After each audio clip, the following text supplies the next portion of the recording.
What's up, everyone? In the next video, you're gonna see how I turned this into this backyard now, which was basically our spring summer project of the year. Thank you for watching. Thank you for subscribing. Right? Now, I said last time that this jackhammering all this pavement out was the magnum opus, the projects to end all projects, but no, I lied. This has been the project that I've had in my mind for months now, and I'm really looking forward to it. Now that the fence has been stained and everything, it is to complete the fence here with an arbor entrance right here in the corner to like close in this backyard. It's going to be a very awesome challenge. A lot of work to do. First thing first, this fence, I want to make it closed picketed, but keep it 4 foot high. It'll be lower, but it'll be just like this, but closed picketed. So I got to take all these pickets off, use some of the ones from over there, and then rebuild the thing. Put a post here, post in the corner. The arbor's gonna go here, and over here, the other post to end it. So, I know it's confusing, but it's gonna be really good. And let's get started. So, fencing, really hard to get right now. I've been super lucky in my work.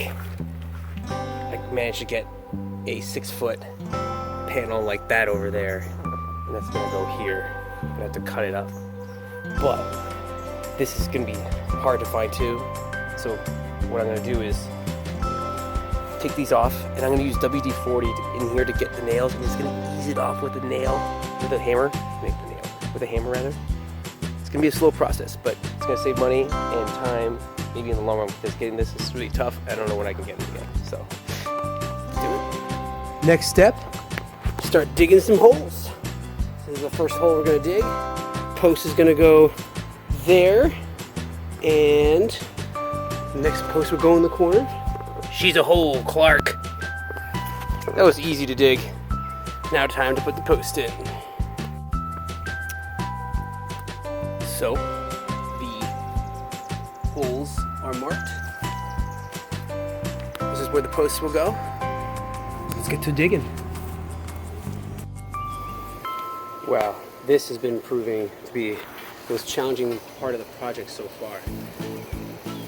Making this 4 feet across here and 4 feet across there. Also, she's level up there, making sure that's level so these two posts are directly level with each other, and then making sure, I want to make my level. It's in my pocket, it's in my other pocket. Making sure, double shore, right? She's level. She's level there. She's level here, right? So it's a lot of finicking around, a little like this, but it's pretty good. Now, I only have to shave, I think, that hole. That hole needs to be shaved. This hole, I think, might be actually okay. So let's get the rest of the jigs, and let's get this finished. So it's about 6:30 in the morning. I had to stop in the middle of doing this last night because it got dark. But basically, I think it's finally good to go before cementing into the ground. Check it out. So she's level there, she's level on the sides. It's hard to tell, but not more importantly, but also very importantly, she's square. So I thought of, let me get these like pieces of bamboo that are 5-footers. Because if you do, I'm terrible at math, like terrible. And even listening to me, I've been terrible at math, really, in my life. But I was able to do this math problem, which is a squared plus b squared equals c squared.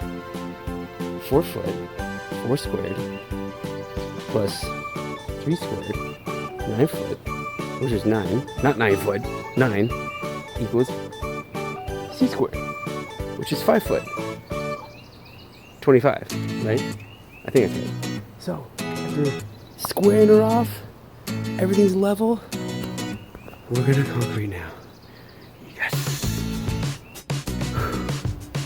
So, about 9 o'clock in the morning, took my time with concreting. There she goes. She's concreting, she's level. No touch, don't touch.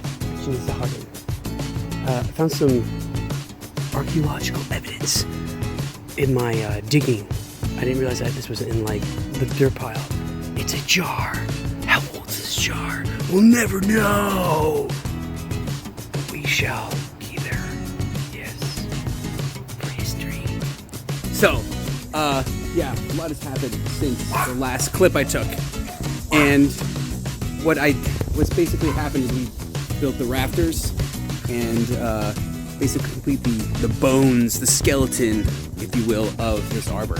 So I couldn't really film and concentrate at the same time because this was very challenging because I never really made rafters, not a lot of experience.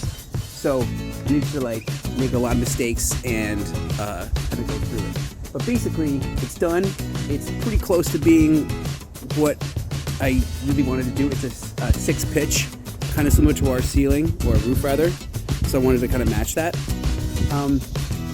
You know, I made my bird's mouth, and I ended up using like a template to kind of, you know, put the two in the middle there. But basically, lesson learned. Use a template. I did that, and that helped a lot, so I didn't waste any wood or not too much wood. And now it's off to the final stages, which is to put the plywood on top, and then I'll put the roofing mat on there, and then we've got some shingles. And then we're gonna put the shingles on, and then the trellis. And we're getting so close to being done. Let's do this! Alright, we cut the pieces. 34.5 by 43 inches, 43 inches across, 34 inches this way. So I went with like I think a 1/2 inch hair plywood. I don't know, because I thought it would be thick enough, and we didn't. It's an arbor, so we don't go crazy like we're building a house here. So I tend to be stubborn and like just try to do something by myself. And holding this piece of plywood up here by myself was kind of difficult. So I realized, wait a second, just use these, you know, braces or clamps. Clamps to hold it in place, and it's easy to tack on. So I got the felt on. You know, they say you're supposed to put this like what they call a matrix that goes underneath cedar shingles so air can get underneath there, and so that it could dry, because otherwise it will dry on top, right? But it won't dry underneath. But I looked everywhere for that. I could not find it. So I was like, you know what? I'm just going to do felt, and I'm just going to put these on. And because it's such a small area, maybe that it'll dry okay, rather than being like a whole roof. So what I'm going to do, and this is coming back from my days when I built the sugar shack and I roofed that. I'm going to put a 3/4 edge here. I'm going to have a 5-inch reveal, and I'm going to have an 1.5 inch overhang from the edge here. So I'm going to measure that. I'm going to first double this up like this, and then when I put them across right here, right, I'm going to have like an 1/8 of an inch spacing so that when they swell, they can have space to swell to. So this is going to be the fun part. I can't wait. I've been looking forward to this the whole time. And let's get started. I'm going to put 2 nails on each side. And what else? Ah, we're doing it live. We'll do it live and see what happens. We'll see how it goes. Whoa! There she is. She's done. Now, I realized now that I thought I was recording a lot as I was going, but then as I got so in the zone, I didn't record as much after putting the shingles. But I can explain how I put the shingles on now, and I'll film extra clips of it. So basically what I did with the shingles was alternate, right, and leave an 1/8 of an inch space in between each one so the wood has space to breathe and expand rather and contract. And then you kind of place the shingles over that crack. And I'll show those in the clip. And then basically you kind of work yourself up. Now, I added a fascia board thanks to a suggestion by a contractor and a neighbor. And that added a nice feature and a clean look as compared to like the pocket drills and the other kind of like wood underneath here from the rafter, the original rafter. So it made it look nicer in the end and all that. So adding that extra inch and a half on that side. Kind of gave it that kind of depth, especially when I added this right here, which is like kind of design that I saw. And basically how I did that, which is basically, you know, measure for the centerpiece, easy, and then just kind of lined it up and then just cut each one, and it kind of worked out pretty well. Over here, I have the trellis. The trellis here, it's basically a 6-foot trellis. I kind of raised it off the ground a little bit so it wouldn't rot as much. And then I had a cut, basically a 2-foot piece, and then nail gun either side. So it kind of looks like one big long piece like that. And I did that on both sides. And that's pretty much it. I mean, the fascia board, and the cap. The cap was a very challenging thing too. Basically what I did for the cap was I took a piece of this fascia board, right, and just stripped it down the middle, and then at a 13-degree angle on each side, and that adds to 26 degrees, which is what a 6 pitch is. So you could do it like with one board, do 26 degrees, the other board be flat, but I luckily had an awesome, great neighbor who has a table saw and allowed me to borrow that. And I sealed it up with a little putty. I'm going to shave that down a little bit and make it look nice. But basically that's all that's left, is to just stain the fascia board in that wood right there so it lasts and isn't gray. You don't want to stain shingles, I hear, because I think it's supposed to do the contraction thing.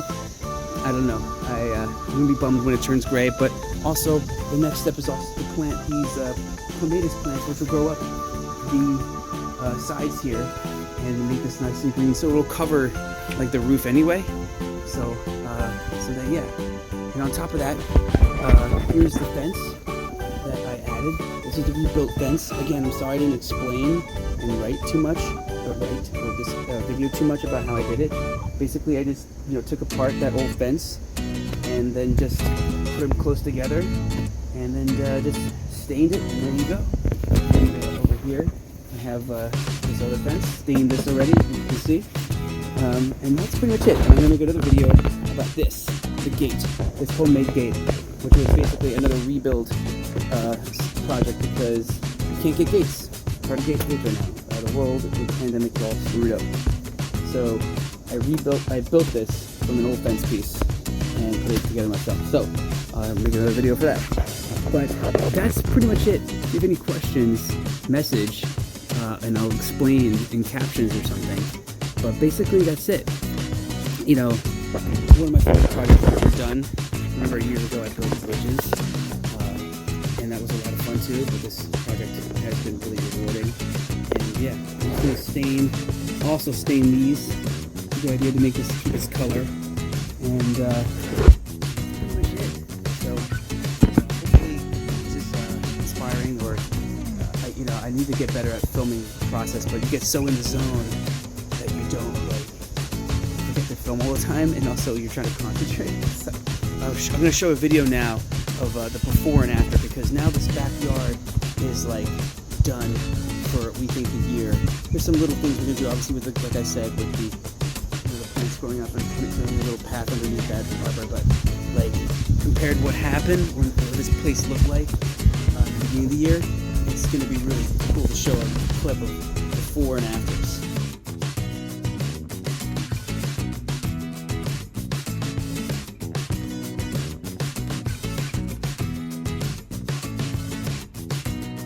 It's been really great to kind of transform this backyard and see what it looks like now compared to what it looked like before. But thanks for watching, and stay tuned.